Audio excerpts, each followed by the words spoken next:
fundamental issue now before our people can be stated briefly. It is, are the American people fit to govern themselves, to rule themselves, to control themselves? I believe they are. My opponents do not. I believe in the right of the people to rule.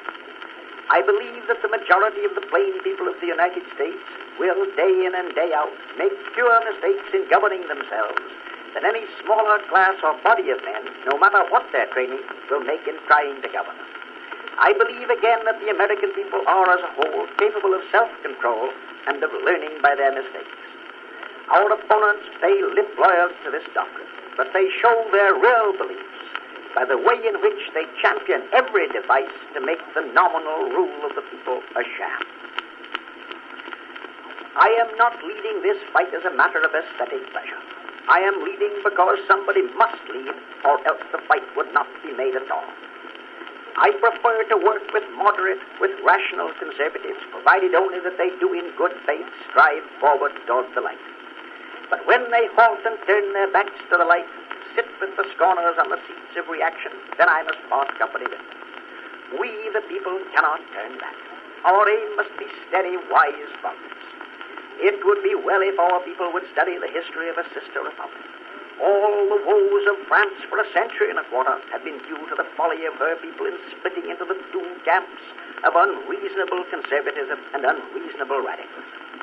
Had pre-revolutionary France listened to men like Turgot and backed them up, all would have gone well. But the beneficiaries of privilege, the Bourbon reactionaries, the short-sighted ultra-conservatives, turned down Turgot and then found that instead of him they had obtained Robespierre. They gained 20 years' freedom from all restraint and reform at the cost of the whirlwind of the Red Terror, and in their turn the unbridled extremists of the terror induced a blind reaction. And so, with convulsion and oscillation from one extreme to another, with alternations of violent radicalism and violent Bourbonism, the French people went through misery toward a shattered goal. May we profit for the experiences of our brother republicans across the water and go forward steadily, avoiding all wild extremes.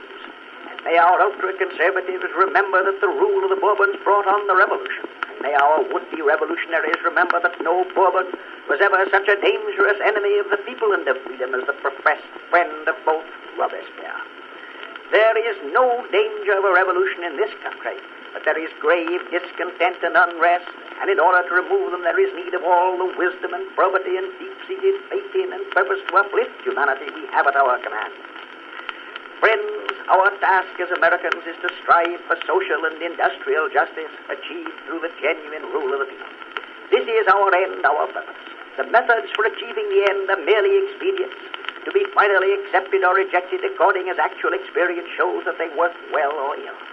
But in our hearts we must have this lofty purpose and strive for it in all earnestness and sincerity, or our work will come to nothing. In order to succeed, we need leaders of inspired idealism, leaders to whom are granted great visions, who dream greatly and strive to make their dreams come true, who can kindle the people with the fire from their own burning souls. The leader, for the time being, whoever he may be, is but an instrument to be used until broken and then to be cast aside. And if he is worth his salt, he will care no more when he is broken than a soldier cares when he is sent where his life is forfeit, in order that the victory may be won. In the long fight for righteousness, the watchword for all of us is spend and be spent.